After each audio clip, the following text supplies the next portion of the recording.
Preciso que você agora chegue ao quadro 2.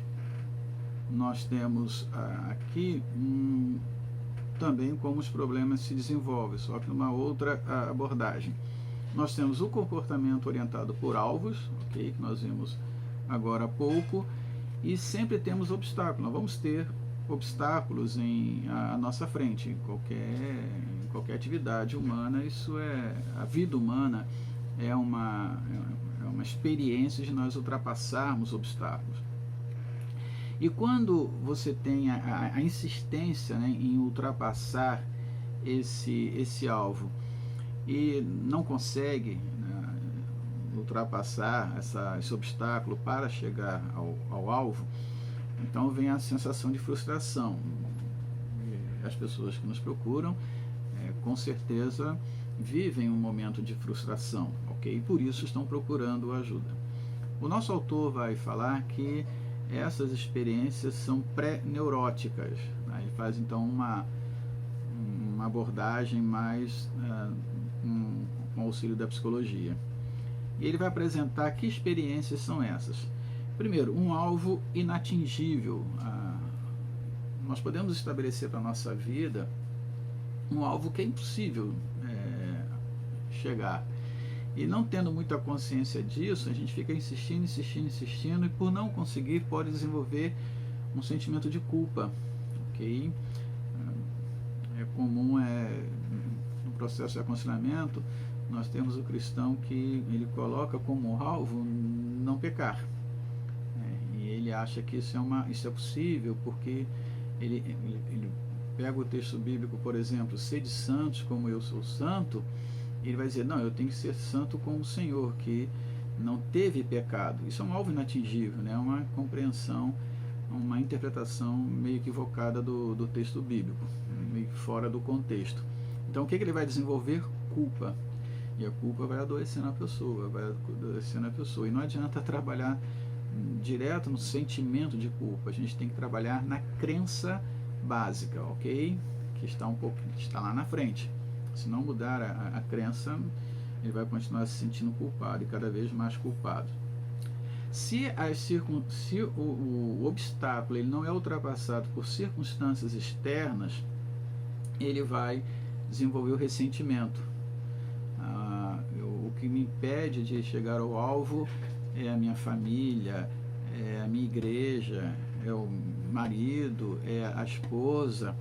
Então, se ele percebe assim, se ele vê a coisa assim, ele vai criar um ressentimento contra esse fator externo que está impedindo que ele chegue ao seu alvo.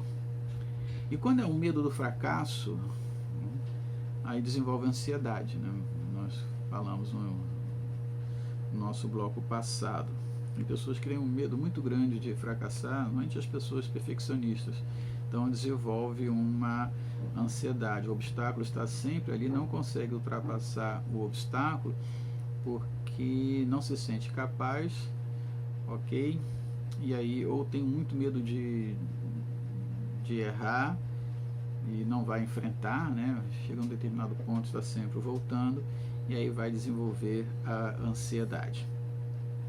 O outro estágio, no próximo quadro, é quando a pessoa desenvolve um comportamento neurótico, né? Um estado neurótico, melhor do que comportamento, um estado neurótico. E a diferença que ele faz entre um e o outro? O neurótico é aquele que desiste de tentar vencer o obstáculo, ok? Então ele também tem um comportamento orientado por alvos, se bate com obstáculos e após algumas tentativas ele desiste, não vou mais tentar. E o que é comum acontecer? Uma falsa segurança, né? Ou um falso significado. É como se estivesse querendo burlar o obstáculo, ok? Então cria uma falsa segurança. É uma forma de diminuir a ansiedade, uma forma de certa forma justificar o não alcance do alvo, muito parecido com a parábola, a historinha da raposa e as uvas, né? Tentou chegar a alcançar as uvas, a raposa não consegue, tenta, pula, aí ela desiste e fala, bem, também as uvas estão verdes, ou seja, então ela procurou, ela deu significado a ela, não é uma pessoa fracassada, ela não quer, então é um falso sentido de significado. Então é importante nós identificarmos, porque é um estado, não é só um comportamento. A pessoa passa a viver dessa forma, sempre encontrando uma falsa segurança e um falso significado. O risco disso é que num determinado momento pode passar por uma experiência muito forte, quando vem tudo para fora de uma vez, como nós costumamos dizer, a pessoa surtou, né? É mais ou menos isso. É bem aquela explosão de que realmente eu não tenho significado, eu realmente não tenho nenhuma segurança, o que pode levar uma determinada pessoa ao próprio suicídio. Então é importante nós estarmos atentos no processo de aconselhamento e ver se a pessoa ela já desistiu da busca do seu alvo, ok? E mesmo que esse alvo ele não seja um bom alvo, eu preciso olhar para essa pessoa e entender que ela tem uma tendência após algumas tentativas, desistir.